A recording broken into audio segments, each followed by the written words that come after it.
എല്ലാവർക്കും അറിയാം. എന്നെ മാനസികമായി പീഡിപ്പിച്ചവരുണ്ട്. നിങ്ങളുടെ എറണാകുളത്ത് തന്നെ ഒരു VVIP എനിക്കെതിരെ വലിയൊരു ഇത് നടത്തി. എന്നെ മാനസികമായി പീഡിപ്പിച്ചു. എന്നെ തകർക്കാൻ നോക്കി.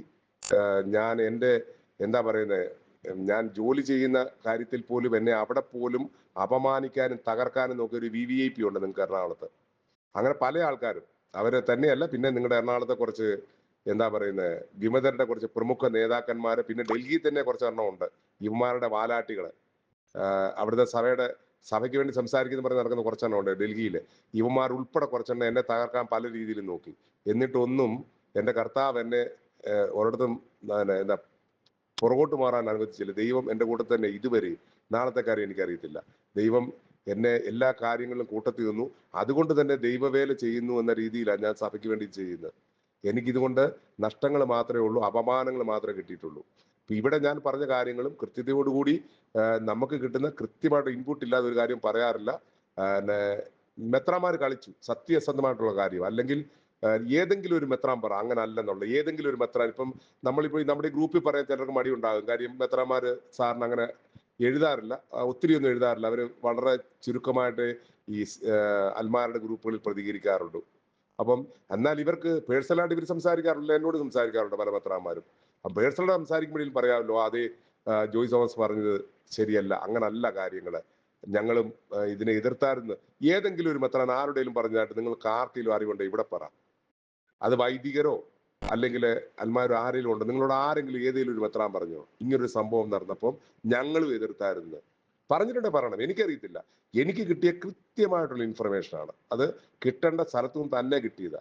ഇത്ര എണ്ണത്തിൽ ഒരു ഒറ്റ മെത്രാൻ മാത്രം, അദ്ദേഹം മാത്രമാണ് ഈ സമവായ പരിപാടിക്കെതിരെ, പാമ്പ്ളാനിക്കെതിരെ ശബ്ദിച്ചത്.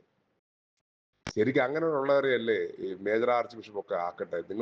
നിങ്ങൾ സ്വയം ചെയ്യും. ശരിക്ക് ഇത് മെത്രാന്മാരെ കൊണ്ടല്ല തെരഞ്ഞെടുപ്പ് നടത്തേണ്ടത്, സത്യസന്ധരായിട്ടുള്ള വിശ്വാസികളെ കൊണ്ട്. അല്ലാതെ ഈ വിശ്വാസികൾ എന്ന് പറയുമ്പോൾ എനിക്ക് ചിലപ്പോൾ ഛർദ്ദിക്കാൻ വരും. കാര്യം ഈ മെത്രാന്മാരോടും അല്ലെങ്കിൽ അതിരൂപതയുടെ ഒക്കെ അടുത്ത് നിൽക്കുന്ന സ്ഥാനങ്ങളിൽ വരുന്നവരൊക്കെ ഈ കാലുനക്കികളും അല്ലെങ്കിൽ ഈ മെത്രാന്മാരുടെ ഈ എന്താ പറയുന്നത്, അവരും ഈ അച്ഛന്മാരും മെത്രാന്മാരും പറയുന്ന മാത്രം യെസ് ഫാദർ, അതേ അച്ചു, അതേ പിതാവ് എന്ന് പറയുന്നവരെ മാത്രമേ ഇവർ പൊക്കത്തുള്ളൂ. എന്നെ പോലുള്ള ഒന്നും ഏഴ് അയിലൊക്കെ തടിപ്പിക്കത്തില്ല. കാര്യം അവർക്കറിയാം അവർക്ക് പണി കിട്ടുമെന്ന്. പക്ഷെ നമ്മൾ അങ്ങനെ പണിയാൻ നടക്കുന്ന ആളല്ല. നമ്മൾ സത്യസന്ധമായിട്ട് സത്യം എവിടെ ഉണ്ടോ അവിടെ കൂട്ടത്തിൽ നിൽക്കും. സഭയ്ക്ക് നഷ്ടം വരുന്ന ഒരു കാര്യത്തിന് ഞാൻ കൂട്ടത്തിൽ നിൽക്കത്തില്ല. കാര്യം അങ്ങനെ ഒരപ്പന്റെ മോനായിപ്പോയി. കാര്യം അങ്ങനെ എന്നെ വളർത്തിയത്. ഞാൻ ജനിച്ചപ്പോൾ മുതൽ പള്ളിയും പട്ടക്കാരുമായിട്ട് ജീവിച്ച വ്യക്തിയാ. പാരമ്പര്യം അറിഞ്ഞ വ്യക്തിയാണ്.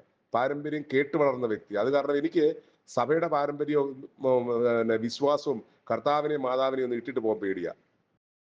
അല്ലെങ്കിൽ ഒരു തരത്തിൽ ഭയമാണ്, അല്ലെങ്കിൽ ഒരു തരത്തിൽ എനിക്ക് എന്താ പറയുക സങ്കടമാണ്.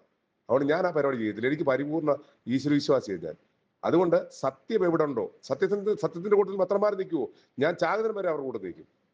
സത്യത്തിന്റെ കൂട്ടത്തിൽ വൈദികർ നിൽക്കുവോ, ഞാൻ ചാകുന്നതിന് വരെ അവരുടെ കൂടെ നിൽക്കും. പക്ഷെ സഭയ്ക്കെതിരായിട്ടും മാർപ്പാപ്പയ്ക്കെതിരായിട്ടും സഭാ വിശ്വാസികൾക്കെതിരായിട്ട് നിൽക്കുന്ന ഏത് ഒരുത്തനാണെങ്കിലും, അതിപ്പം ലോഹിട്ടോമാരാണെങ്കിലും അരപ്പട്ട കിട്ടിയവന്മാരാണെങ്കിലും ഞാൻ കൂട്ടത്തിൽ നിൽക്കത്തില്ല. എനിക്ക് അതുകൊണ്ട് നഷ്ടമുണ്ട്. ശരിയാ, നമ്മളെ പലയിടത്തുനിന്നും കാല് വാരിയിട്ടുണ്ട്, ഒരു കുഴപ്പമില്ല. കർത്താവ് എന്നെ കാല് വാരായിരുന്നാൽ മതി.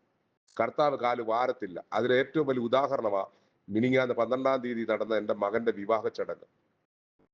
പങ്കെടുത്തവർക്കറിയാം. എറണാകുളത്തുനിന്നും ഉണ്ടായിരുന്നു എൻ്റെ മകന്റെ വിവാഹ ചടങ്ങ് പങ്കെടുക്കാൻ വന്ന ആളുകൾ. നിങ്ങൾ പങ്കെടുത്ത ആൾക്കാരോട് ചോദിക്കണം. പല ആൾക്കാരും, പല വൈദികരുൾപ്പെടെ ആൾക്കാർ അപ്രീഷിയേറ്റ് ചെയ്തു. അവർ പറഞ്ഞത് അവരിങ്ങനൊരു വിവാഹം കണ്ടിട്ടേ ഇല്ലെന്നാണ് പറഞ്ഞത്. അത്ര പ്രൗഢഗംഭീരമായിട്ട്. അത് പ്രൗഢഗംഭീരം എന്ന് പറയുമ്പോൾ മറ്റുള്ള ചടങ്ങുകൾ മാത്രമല്ല, അതിന്റെ പരിശുദ്ധ ബലിയർപ്പണം ഉൾപ്പെടെ പ്രൗഢഗംഭീരമായിരുന്നു. കർത്താവ് കൂട്ടത്തിൽ നിന്നു. ജൂലൈയില് ഇത്രയും മഴ പെയ്യുന്ന സ്ഥലത്ത് എനിക്ക് വേണ്ടി മാത്രം കർത്താവ് മേഘങ്ങളെ പിടിച്ചു നിർത്തി എന്നുള്ള. മഴ പെയ്ച്ചില്ല അന്നത്തെ ഒരു ദിവസം മാത്രം. അതിന്റെ തലേദിവസം രാത്രി മുഴുവൻ പെയ്തു. അത് കഴിഞ്ഞ് മുഴുവൻ വൈകുന്നേരം മുഴുവൻ പെയ്തു. അത് എന്തുകൊണ്ടാണെന്ന് ചോദിച്ചാൽ, ഞാൻ ദൈവത്തിന് വേണ്ടിയുള്ള ദൈവവേലയാണ് ചെയ്യുന്നത്. ആ ദൈവവേല ചെയ്യുന്ന ഒരുത്തൻ, ആത്മാർത്ഥമായിട്ട് ചെയ്യുന്ന ഒരുത്തൻ കള്ളത്തരം പറയത്തില്ല. ഞാൻ പറഞ്ഞൊരു ചുരുക്കം, ഇപ്പം താങ്കൾ ഇവിടെ പറയുന്നത് പോലെ ആരെങ്കിലും കളിച്ചിട്ടുണ്ടെങ്കിൽ, അതിപ്പം കാഞ്ഞിരപ്പള്ളി മെത്രാനെയും പാലാമെത്രാനെയും ചങ്ങനാശ്ശേരി മെത്രാനെയും ഒക്കെ പിടിച്ച് ഈ സഭയ്ക്കെതിരായിട്ട് നിർത്തിയിട്ടുണ്ടെങ്കിൽ ആ പുള്ളി ഉൾപ്പെടെ അനുഭവിക്കുമെന്ന് മാത്രമേ എനിക്ക് പറയാനുള്ളൂ.